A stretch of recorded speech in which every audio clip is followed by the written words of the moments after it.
Most people know the Strait of Hormuz as a dangerous name from the news, a narrow waterway mentioned whenever oil prices rise or military tensions begin to grow.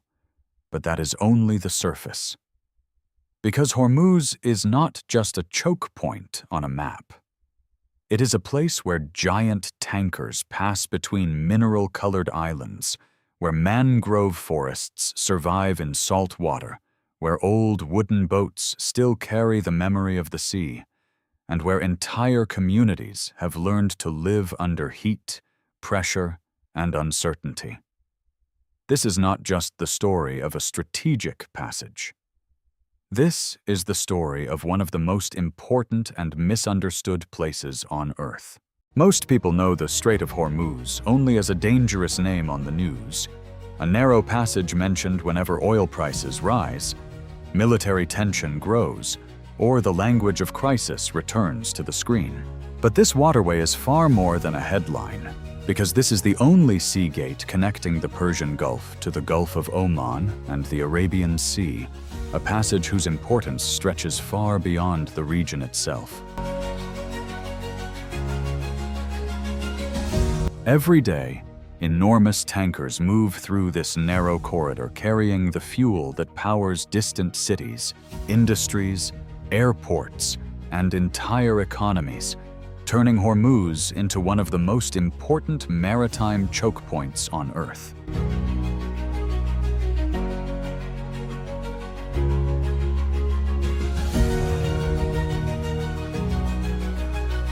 And yet the real power of this place is not only in what passes through it, but in how narrow the margin for calm can become. Because in waters like these, pressure rises quickly, and even silence can feel tense.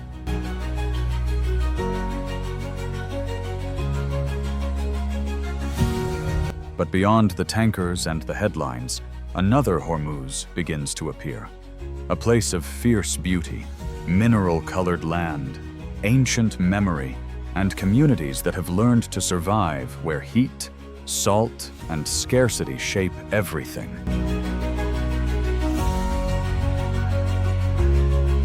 The Strait of Hormuz sits between Iran to the north and Oman to the south. And that narrow position is exactly what gives this place its extraordinary power.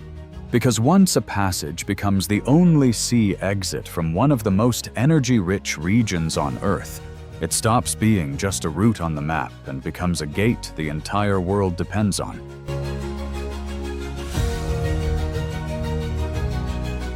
Oil, gas, and enormous volumes of energy move through these waters every single day, tying the fate of distant markets and modern cities to this thin corridor of sea.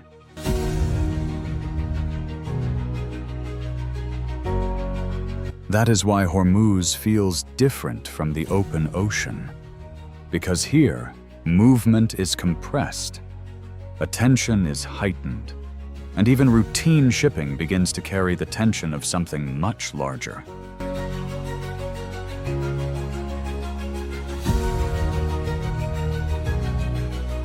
In a place like this, geography itself creates pressure, and that pressure is what turned the Strait of Hormuz into one of the most watched waterways on the planet.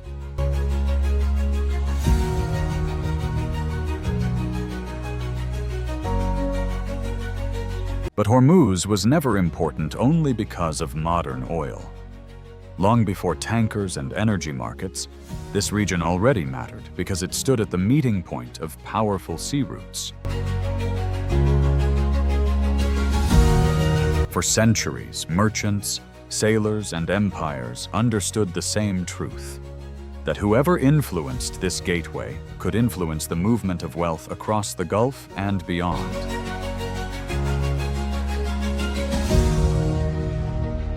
Back then, the cargo was different. It was not crude oil or liquefied gas, but spices, textiles, horses, tribute, and prestige moving between worlds connected by water.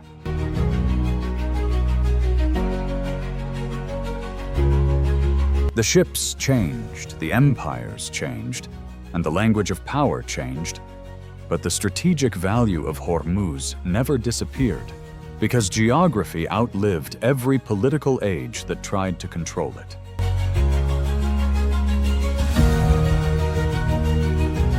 The ships changed, the empires changed, and the language of power changed, but the strategic value of Hormuz never disappeared, because geography outlived every political age that tried to control it.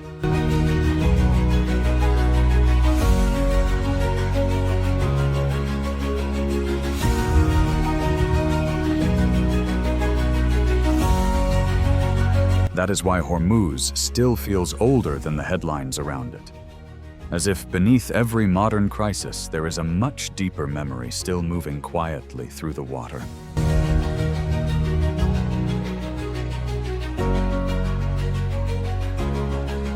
And then the story shifts, because Hormuz is not only important for what passes through its waters, but also for what rises from its land. The island itself looks less like an ordinary piece of the Persian Gulf, and more like a place shaped by another planet. Here the earth glows in shades of red, yellow, white, and dark mineral tones, as if fire, salt, and time had all worked together to paint the landscape into something unreal. These formations were not created for beauty alone.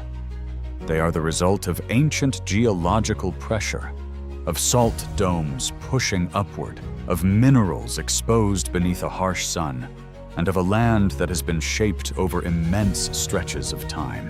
That is why Hormuz feels so unforgettable, because even the ground seems alive with color, as if the island itself is constantly reminding every visitor that this place was formed by forces far older than trade, empire, or modern conflict. And standing between those blazing colors and the deep blue of the Gulf, you begin to understand that Hormuz is not just a strategic passage at all, but a collision point where geology, beauty, and history meet in the same burning light.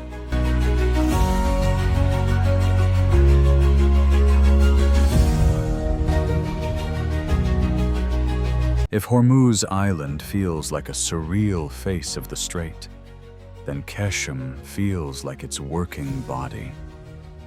Larger, harsher, and shaped by the exhausting rhythm of heat, wind, salt, and distance. Here life begins early, because in places like this, the day does not belong equally to every hour. Before the sun becomes unbearable, boats move, markets wake, and work must be done while the air still allows the body to breathe.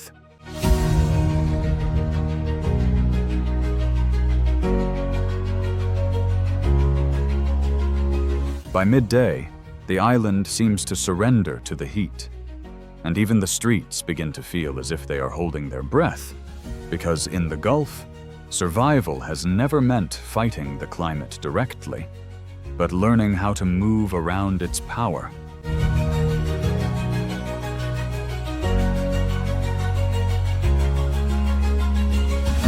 For the people who live here, the sea is not a backdrop.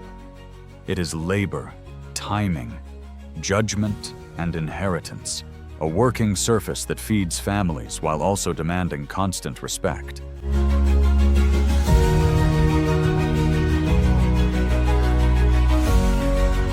And as evening returns, and the island slowly comes back to life, Keshem reveals the deeper truth of Hormuz, that endurance here is never dramatic, but woven quietly into the routine of every ordinary day.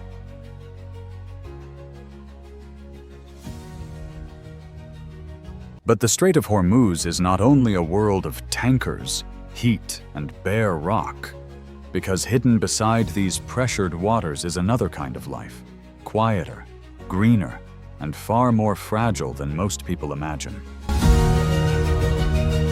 Moving through the Hara forests, the atmosphere changes completely, as if the Gulf itself is suddenly keeping a secret. Because these mangroves grow in salty tidal water where most plants would never survive. This place is more than beautiful. It is a living nursery, a shelter for birds, fish, and marine life, a hidden system that helps sustain the wider ecology of the coast, even while giant shipping routes operate nearby.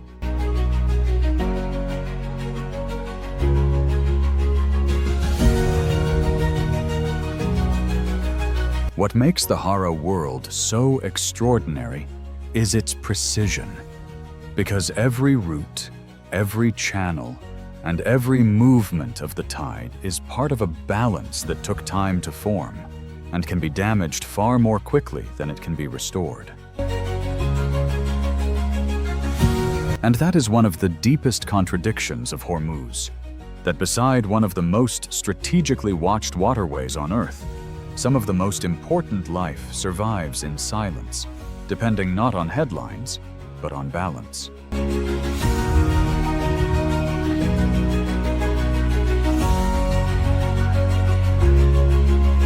Long before modern steel vessels and satellite navigation turned the Gulf into a tightly monitored industrial corridor, another maritime intelligence had already learned how to read these waters with patience, memory, and craft.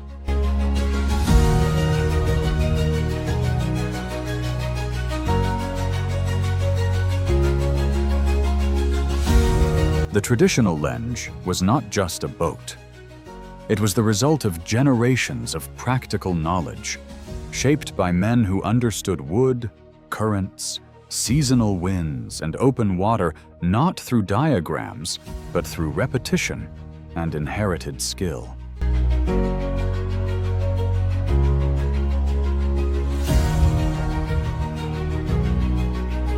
For coastal communities, these vessels were part of everyday survival, carrying traders, fishermen, and families across a sea that could feed them one day and test them the next, always demanding respect from those who depended on it.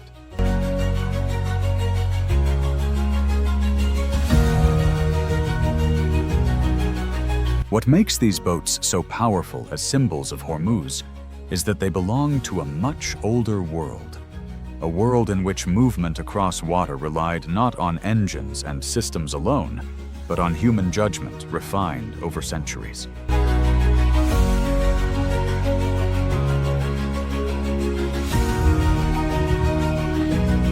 And when a small traditional vessel appears beneath the shadow of a giant modern tanker, the entire meaning of Hormuz becomes visible at once, because this is a place where the ancient memory of the sea still moves beside the machinery of the modern world. In a place like this, surviving the sea was never enough. People also had to survive the air, the heat, and the long, punishing hours of summer that could turn even a still afternoon into a test of endurance.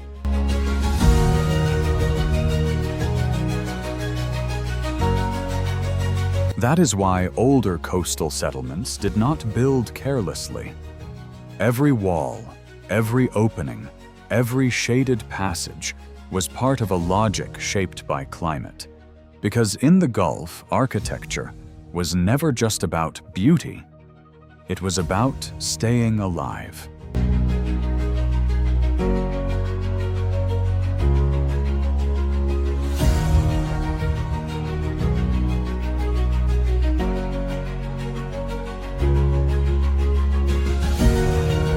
The wind towers rising above the rooftops are proof of that intelligence, drawing air through the buildings and turning moving wind into relief, long before electric cooling systems ever entered the region.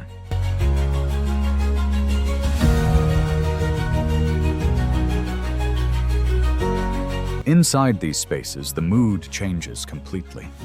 The violence of the sun remains outside, while the interior becomes still, cooler, and human again, as if the building itself is protecting life from the climate pressing against it. And that is what makes the settlements around Hormuz so remarkable, because even under some of the harshest conditions in the Gulf, people did not simply endure the environment. They learned how to negotiate with it.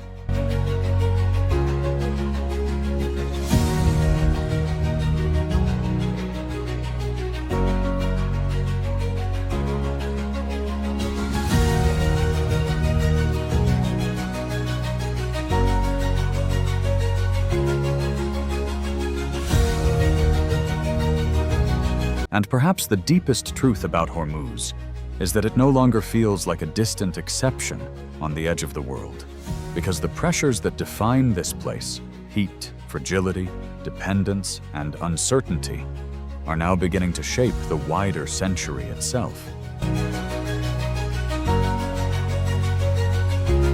Here, beauty has never existed separately from danger. The same land that glows with impossible color rises beside one of the most sensitive waterways on Earth, reminding us that the world's most unforgettable places are often also its most vulnerable. The forests, the boats, the villages, the workers, the tides, and the islands all survive within a balance that was never guaranteed, and that balance can be shaken far more easily than it can be rebuilt once broken.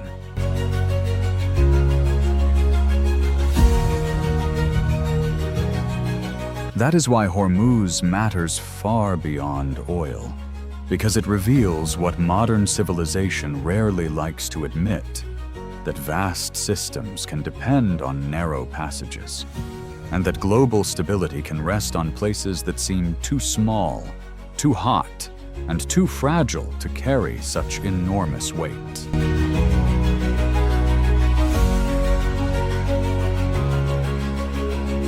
So when the world looks at the Strait of Hormuz, it should see more than a choke point. It should see a living frontier where history, geology, labor, survival, and risk all meet in the same line of water, and where the future of pressure is already visible in the burning light of the present.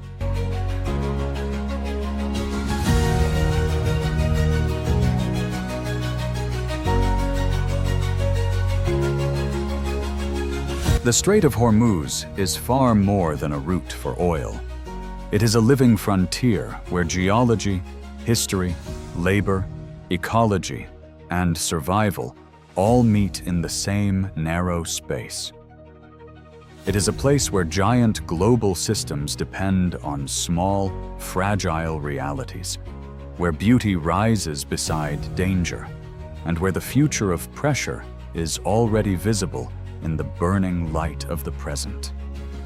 And maybe that is the real lesson of Hormuz, that the places holding the world together are not always the biggest. Sometimes they are the narrowest.